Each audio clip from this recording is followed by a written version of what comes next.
Tahukah kamu, ada seorang wali besar yang dilarang pergi haji, bukan karena dosa, bukan karena kurang iman, tetapi karena pengorbanannya terlalu besar. Ia memilih tidak menginjak tanah suci, agar jutaan hati di tanah Jawa bisa mengenal Tuhan, dan kisah ini tidak banyak dicatat sejarah. Namun, sebelum kita mulai, aku ingin mendoakan kamu yang sudah meluangkan waktu, yang sudah klik video ini. Semoga Allah melapangkan rezekimu, memudahkan urusanmu, dan menghadirkan ketenangan di hatimu. Kalau kamu mengamini doa ini, tuliskan amin di kolom komentar.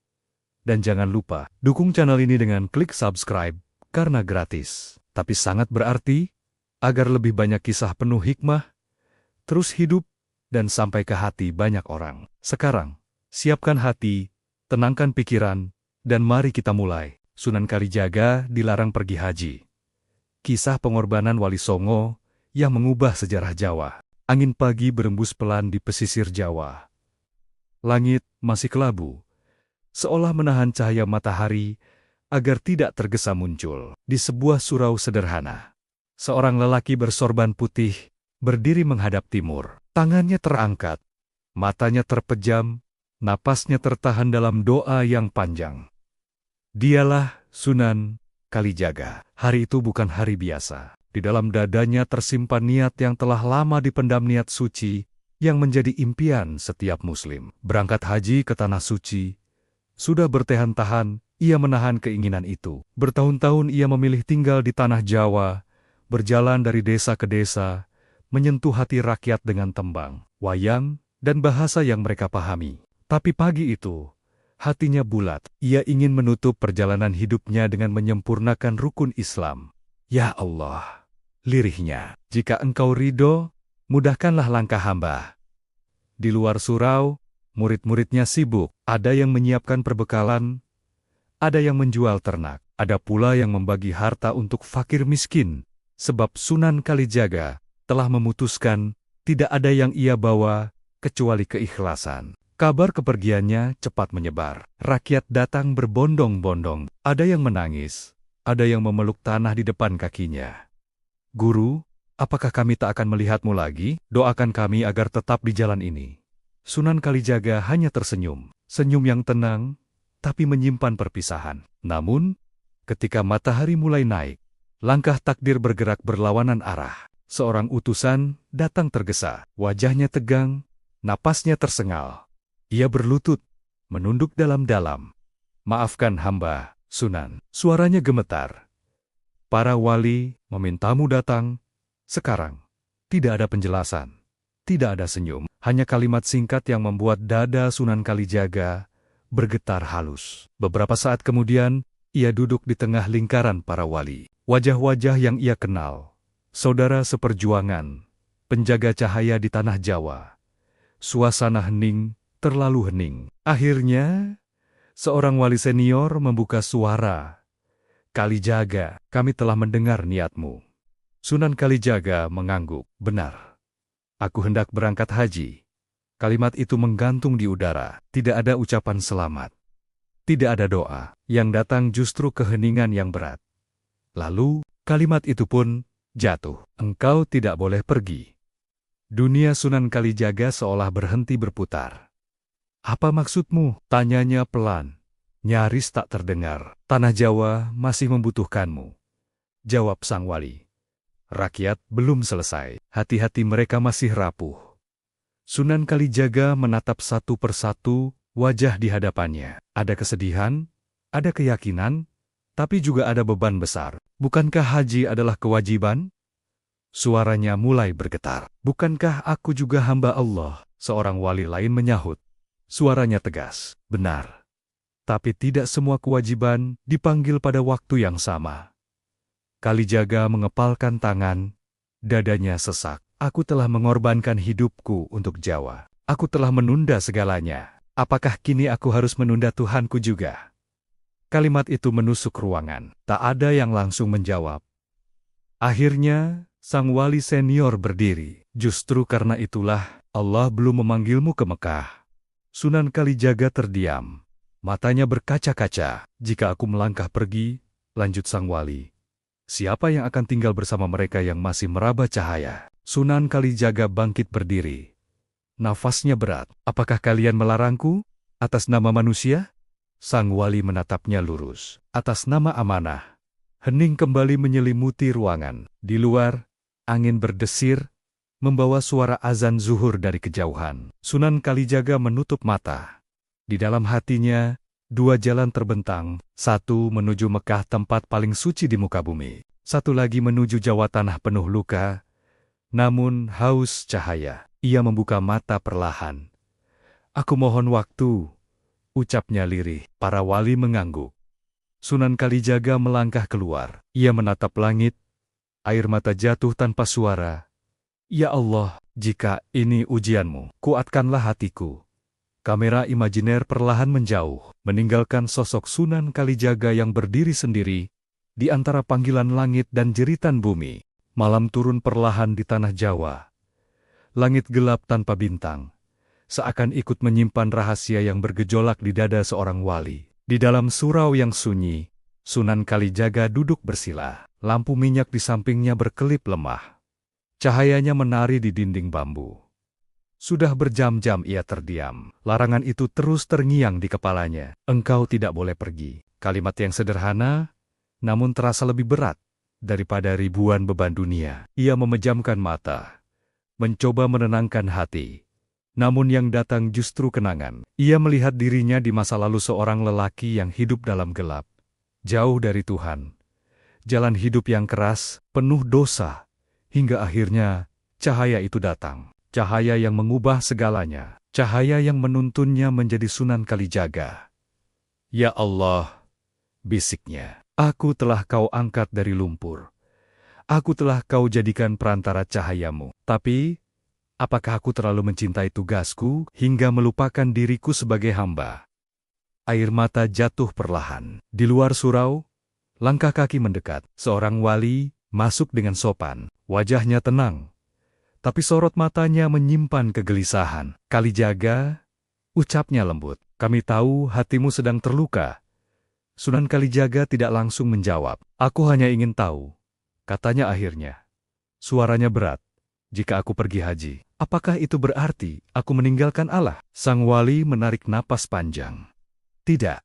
Tapi jika engkau pergi sekarang, engkau meninggalkan mereka yang sedang berjalan menujunya. Kalijaga menatap lantai. Apakah Allah membutuhkan aku untuk tinggal?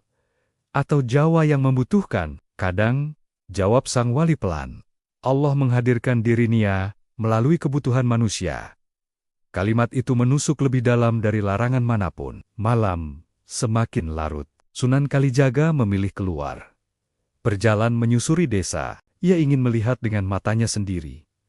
Apakah Jawa benar-benar belum selesai? Di pinggir jalan, ia melihat seorang ibu tua menyalakan kemenyan. Bibirnya komat-kamit, memanggil roh leluhur. Tidak jauh dari situ, seorang anak kecil menangis ketakutan di depan sesajen.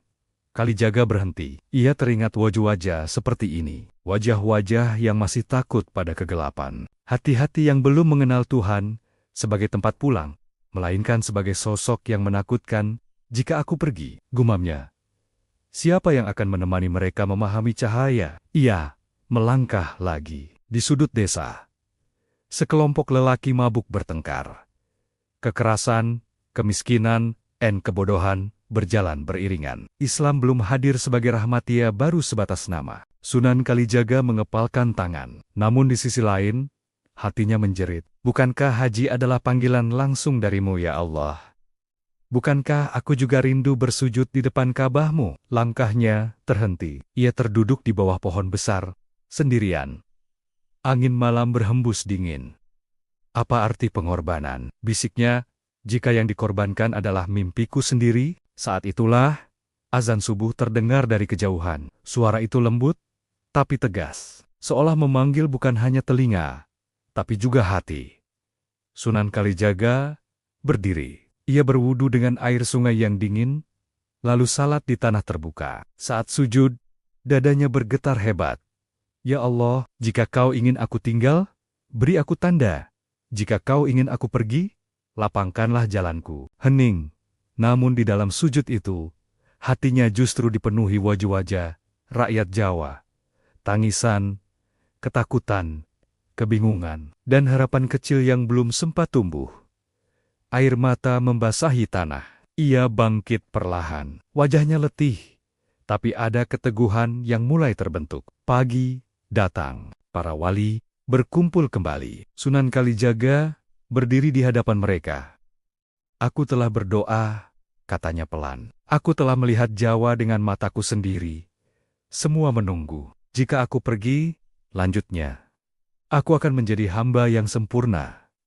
Tapi jika aku tinggal, aku mungkin tak pernah sempurna sebagai manusia." Ia menarik napas dalam. "Namun, biarlah ketidaksempurnaanku menjadi jalan bagi mereka." Para wali menunduk. Beberapa menahan air mata. Namun, tepat saat keputusan itu hampir terucap, datang seorang utusan dengan wajah panik. "Para sunan," serunya, "telah tersebar kabar bahwa ajaran Kalijaga menyesatkan rakyat." Ruangan gempar. Sunan Kalijaga menoleh perlahan. Fitnah telah dimulai, dan pengorbanannya baru saja diminta lebih mahal. Pagi itu udara terasa berat, bukan karena panas matahari, melainkan karena kabar yang telah menyebar lebih cepat dari angin. Di serambi pertemuan para wali, wajah-wajah yang biasanya teduh kini dipenuhi kerutan cemas. Fitnah itu telah sampai ke telinga penguasa, dan lebih berbahaya lagi, telah meracuni pikiran rakyat. Wayang adalah kesesatan. Tembang itu bidah. Sunan Kalijaga mencampuradukan agama dengan tradisi, kafir. Kalimat-kalimat itu diulang, seperti doa palsu. Sunan Kalijaga duduk tenang di tengah ruangan. Ia mendengarkan tanpa menyela, tatapannya lurus. Namun, di dalam dadanya, gelombang besar sedang bergolak. Seorang wali berdiri dengan suara tegas. "Kita harus menghentikan cara dakwah ini." Beberapa mengangguk setuju. Islam harus disampaikan dengan kemurniannya. Lanjutnya, bukan dengan simbol yang disalahpahami. Ruangan menjadi panas. Wali lain bangkit. Suaranya tak kalah keras. "Jika bukan dengan bahasa mereka, bagaimana rakyat Jawa akan mengerti?" Pandangan tertuju pada Sunan Kalijaga. Ia mengangkat wajahnya perlahan. "Saudaraku," ucapnya pelan, "aku tidak mengubah Islam. Aku hanya membuka pintu agar mereka berani masuk." Namun pintu itu, potong seorang wali lain, bisa membuat mereka tersesat. Sunan Kalijaga terdiam sejenak. "Kesesatan tidak lahir dari alat," katanya akhirnya. "Kesesatan lahir dari niat yang tak dipandu." Keheningan kembali menyelimuti ruangan. Perbedaan pendapat itu bukan sekadar soal metode. Ia adalah benturan antara ketakutan dan keberanian, antara menjaga kemurnian dan merawat proses. Sunan Kalijaga berdiri. "Jika dakwahku dianggap salah," katanya tenang, "aku siap dihentikan."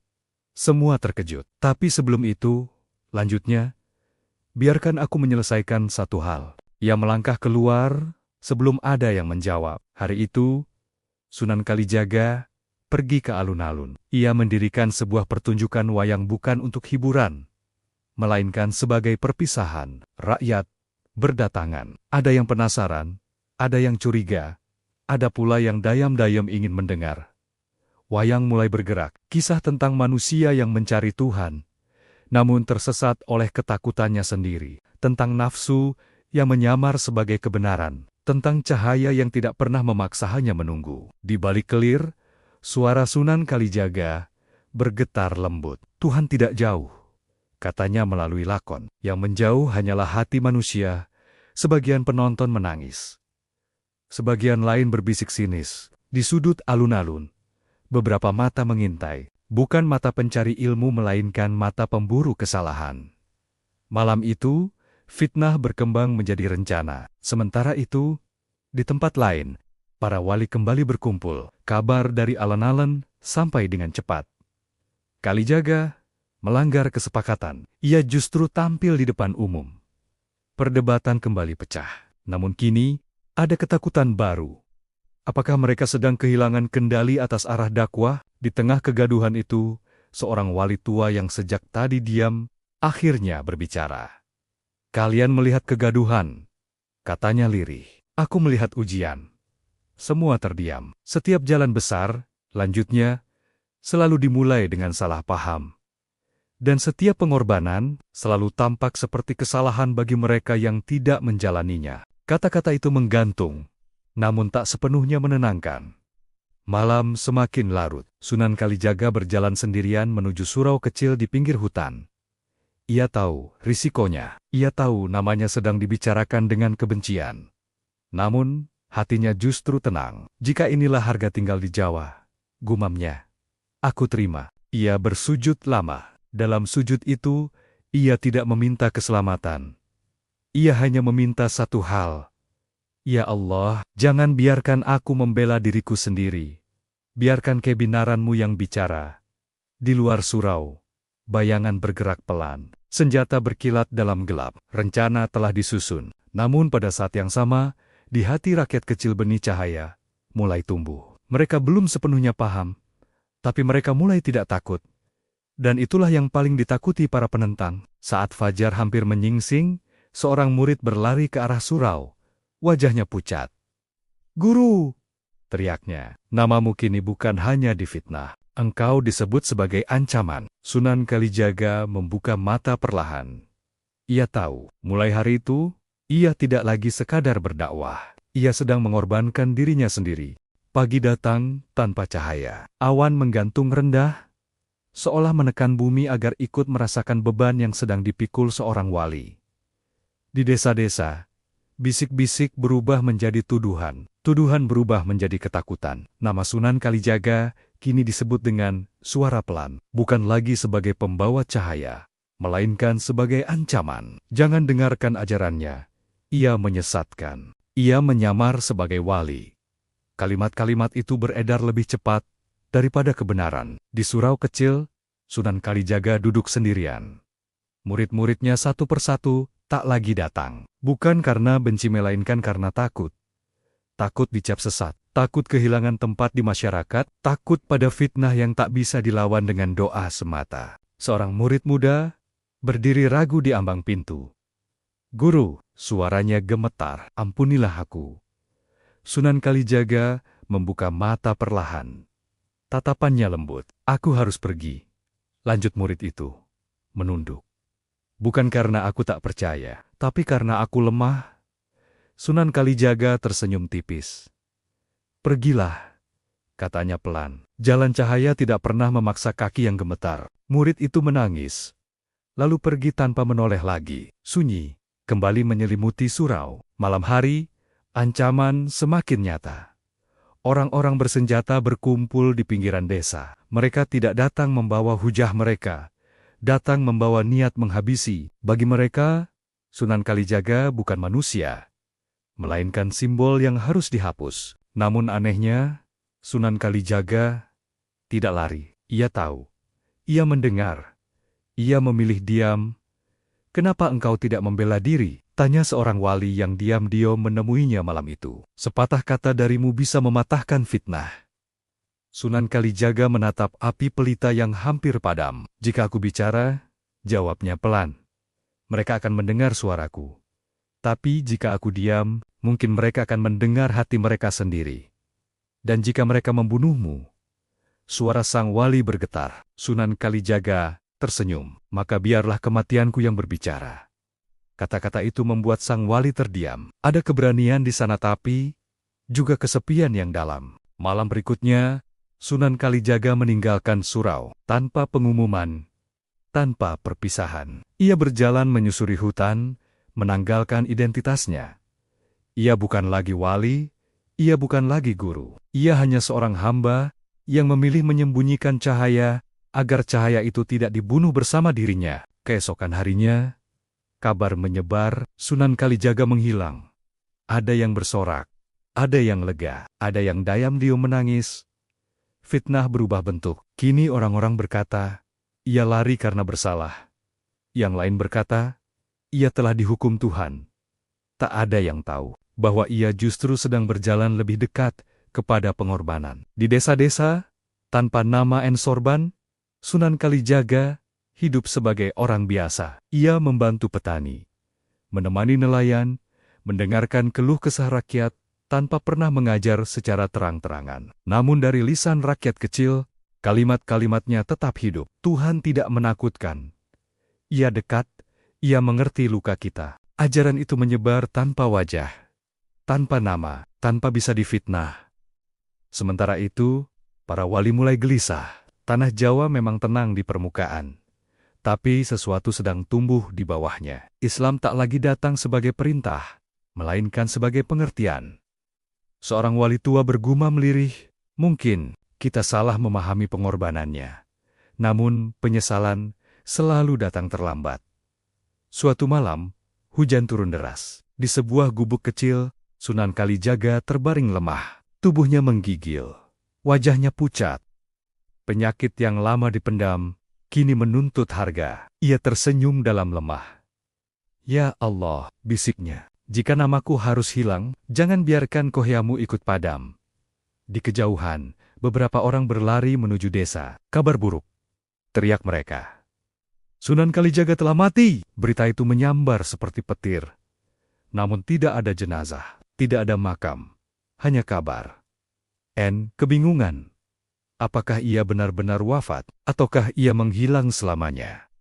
Para wali saling berpandangan, hati mereka bergetar. Untuk pertama kalinya, mereka merasakan kehilangan bukan karena kematian, tetapi karena diamnya seorang yang memilih mengorbankan segalanya. Tanpa dicatat sejarah, di gubuk kecil itu, Sunan Kalijaga membuka mata untuk terakhir kalinya malam itu. Hujan mereda. Nafasnya pelan. Kadang, gumamnya. Kebenaran hanya bisa hidup jika pembawanya menghilang, lalu matanya terpejam. Apakah ia masih hidup? Atau justru telah menyerahkan segalanya? Jawabannya, belum datang. Waktu berlalu, tanpa suara. Tidak ada lonceng yang menandai perubahan. Tidak ada pengumuman tentang kebangkitan atau kejatuhan. Namun tanah Jawa perlahan berubah bukan oleh teriakan, melainkan oleh bisikan. Di desa-desa, rakyat mulai menyebut nama Tuhan tanpa rasa takut. Doa-doa dipanjatkan tanpa sesajen. Anak-anak belajar mengaji di serambi rumah, bukan karena perintah, tapi karena ingin. Islam tidak datang sebagai tamu yang memaksa. Ia tumbuh seperti akar tak terlihat, tapi menguatkan tanah. Tak ada yang menyebut nama Sunan Kalijaga. Namun, ajarannya hidup di mulut rakyat kecil. Guruku bilang, ujar seorang petani pada anaknya, Tuhan tidak jauh. Ia ada di setiap napas. Tak seorang pun tahu siapa guru itu. Di sebuah gubuk terpencil di tepi hutan, seorang lelaki tua terbaring lemah. Tubuhnya kurus, napasnya pendek. Ia hidup dari sisa tenaga, dari kemurahan orang-orang yang bahkan tak tahu siapa dirinya. Dialah Sunan Kalijaga. Ia memilih tetap hidup bukan untuk dikenang, melainkan untuk menyaksikan. Menyaksikan apakah pengorbanannya sia-sia, atau justru menemukan jalannya sendiri. Suatu pagi, seorang anak kecil datang membawa air. Kakek, katanya polos, kata ibuku, Tuhan itu tidak galak. Sunan Kalijaga tersenyum. Senyum yang nyaris tak terlihat. Siapa yang mengajarkan ibumu? Tanyanya pelan. Anak itu mengangkat bahu. Katanya, orang baik yang tak mau disebut namanya. Air mata menggenang di mata Sunan Kalijaga. Ia menoleh ke langit yang biru. Terima kasih ya Allah, bisiknya. Engkau tidak membiarkan aku sendirian. Sementara itu, di tempat lain, para wali berkumpul kembali. Wajah mereka menua oleh waktu dan penyesalan. Jawa telah berubah. Dakwah berjalan tanpa pertentangan besar. Budaya dan iman menyatu tanpa pertumpahan darah. Namun, satu hal mengusik hati mereka. Kalijaga, ucap seorang wali lirih, kita tidak pernah menemukan jasadnya. Karena mungkin, jawab wali tua yang sama, ia tidak ingin ditemukan. Kesadaran itu menghantam perlahan tapi pasti. Mereka mulai memahami. Larangan haji bukan sekadar penundaan ibadah, melainkan penghapusan ego. Kalijaga tidak hanya mengorbankan perjalanan ke Mekah. Ia mengorbankan namanya, pengaruhnya, hak untuk dibela. Di desa tempat Sunan Kalijaga tinggal diam-diam, kabar tentang kakek baik menyebar. Orang-orang datang bukan untuk belajar agama, melainkan untuk mengadu luka. Ia mendengar lebih banyak daripada berbicara. Ia menguatkan tanpa menggurui. Namun tubuhnya semakin rapuh. Malam itu, Hujan turun rintik. Sunan Kalijaga tahu waktunya hampir habis. Nafasnya berat. Tangannya gemetar. Seorang perempuan tua yang merawatnya menangis pelan. "Kakek, jangan pergi dulu." Sunan Kalijaga tersenyum. "Aku tidak pergi," katanya pelan. "Aku pulang." Ia meminta dipapah keluar. Di bawah langit malam, ia bersujud tanpa alas. Tanpa saksi, "Ya Allah, aku tak pernah sampai ke ramumu di Mekah. Tapi Engkau izinkan aku menjaga rumahmu di hati manusia." Air mata jatuh ke tanah. "Jika ini cukup, aku ikhlas." Napasnya terhenti sejenak, lalu berlanjut, sangat pelan. Di kejauhan, suara azan berkumandang, bukan dari masjid besar melainkan dari langgar kecil yang dulu ia bantu dirikan tanpa nama. Senyum tipis mengembang di wajahnya. Esok paginya, gubuk itu sunyi. Lelaki tua itu telah wafat. Tidak ada sorban, tidak ada tanda kewalian, hanya tubuh renta yang ditutupi kain sederhana. Penduduk desa menguburkannya dengan hormat, tanpa tahu siapa yang mereka makamkan. Namun anehnya, hari itu banyak orang bermimpi tentang lelaki bersorban putih yang tersenyum tenang. Di tempat lain, seorang wali tiba-tiba terbangun dengan dada bergetar. "Kalijaga," gumamnya. Air mata jatuh tanpa sebab. Para wali berkumpul, tanpa kabar, tanpa bukti. Mereka tahu sebuah cahaya telah berpulang, dan mereka pun sadar. Pengorbanan terbesar Sunan Kalijaga justru tidak pernah dicatat sejarah.